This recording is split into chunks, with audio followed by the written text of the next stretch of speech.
Le second livre de Samuel, chapitre 9.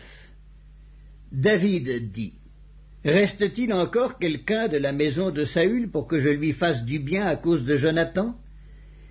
Il y avait un serviteur de la maison de Saül, nommé Tsiba, que l'on fit venir auprès de David. Le roi lui dit: Es-tu Tsiba? Et il répondit: Ton serviteur.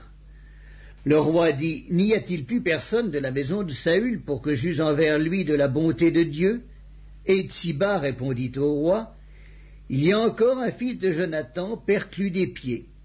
Le roi lui dit: Où est-il? Et Tsiba répondit au roi: Il est dans la maison de Makir, fils d'Ammiel, à Lodbar.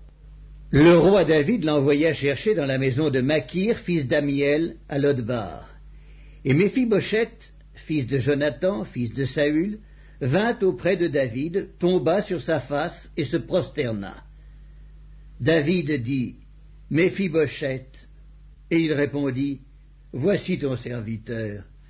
David lui dit: Ne crains point, car je veux te faire du bien à cause de Jonathan ton père. Je te rendrai toutes les terres de Saül ton père, et tu mangeras toujours à ma table. Il se prosterna et dit: Qu'est ton serviteur pour que tu regardes un chien mort tel que moi? Le roi appela Tsiba, serviteur de Saül, et lui dit: Je donne au fils de ton maître tout ce qui appartenait à Saül et à toute sa maison. Tu cultiveras pour lui les terres, toi, tes fils et tes serviteurs, et tu feras les récoltes, afin que le fils de ton maître ait du pain à manger. Et Méphibosheth, fils de ton maître, mangera toujours à ma table. Or Tsiba avait 15 fils et 20 serviteurs. Il dit au roi: Ton serviteur fera tout ce que le roi mon seigneur ordonne à son serviteur. Et Méphibosheth mangea à la table de David, comme l'un des fils du roi.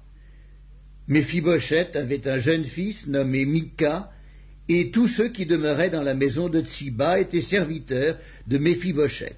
Méphibosheth habitait à Jérusalem, car il mangeait toujours à la table du roi. Il était boiteux des 2 pieds.